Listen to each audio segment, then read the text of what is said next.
Hi, this is Victor Magnus with NYC Geek Society, and I'm here with Mark Bennis from the studio with the name just Moon, Moon, Moon. Yep. And we're going to talk about their game, The Worst Grim Reaper. Now, first of all, Mark, Moon, Moon, Moon is an unusual name. Yeah. Moon, Moon, Moon. Where does it come from? So one of our developers named Mark Lohman, he's a musician from the Netherlands, and he was initially the one who wanted to branch out into a game studio. So he had very many ideas to create games, and he enlisted both me and our programmer Martin. And essentially it started off as a music band, and it's extended into a game studio. Oh, great. So how long has the studio been together? About a year.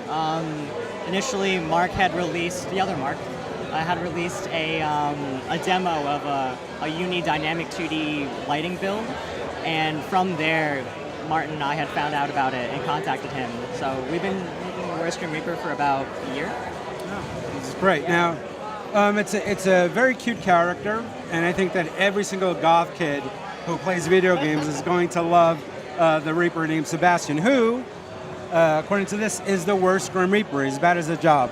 What makes him bad at his job? Well, so he's very lazy. He's late to his work.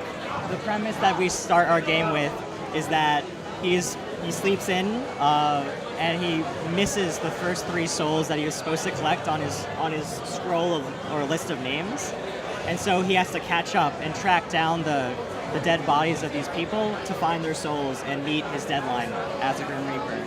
Right. And he doesn't kill anybody. He just collects souls. Exactly. We're going with the mythology of like the sycophant of the Grim Reaper, in that they're collecting the souls and not doing the killing. Right. And he doesn't do this alone. He has a companion. Yes. We have a companion named Lux, who is his trusty lantern, who is the one that's more straight-laced and tries to keep him in line. And throughout our development, we found that adding the companion character added so much more expression to the game. Because initially we started with just the Grim Reaper, and because he's invisible, we didn't have any opportunities to really talk to any characters, and it felt very dry, very unexpressive. And by adding, this very strict, straight-laced character to complement the aloofness of Sebastian, you get this really interesting dynamic between the two characters. Great. I definitely like the way it looks, and there's a lot of dialogue in this game. Yeah.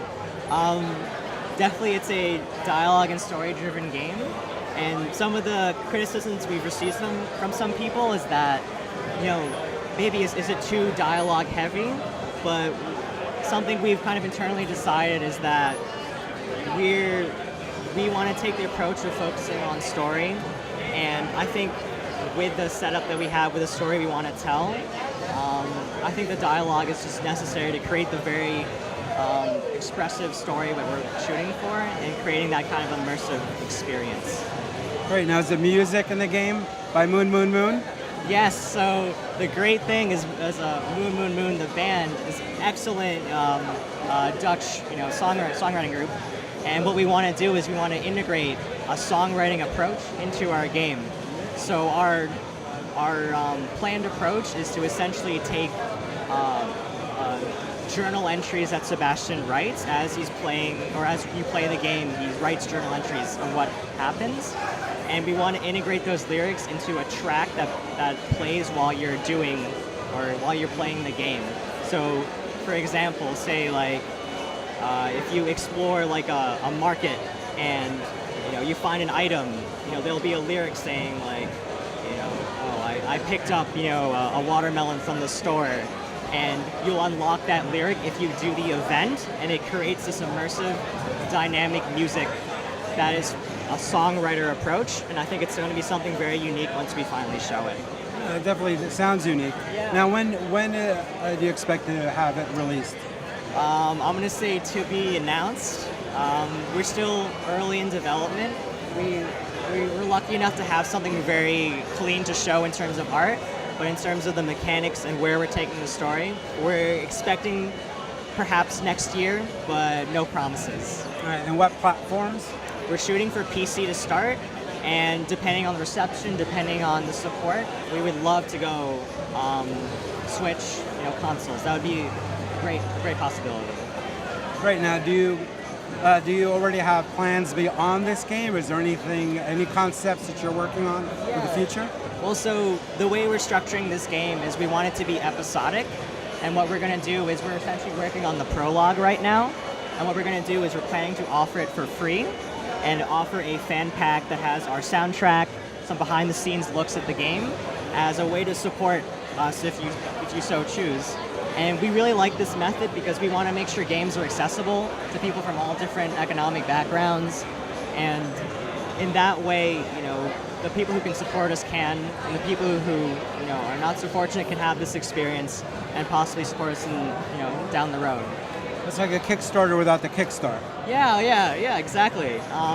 It's a way to, put us out there, get our work out there, without putting the financial liability on like all of our initial supporters, and have it grow from there. Great. Now, where can people find out more information about the game? Sure. So we have a website, theworstgrimreaper.com, and from there we have also a press site with more information of our background. As we're getting more serious and like getting our build together, we're going to be gearing up more behind-the-scenes stuff as well. Thanks a lot, Mark. Yeah, thank you. Great success. It looks lovely. I love the way it looks. Really appreciate it. All right, thank you. All right, this is Victor, NYC Geek Society.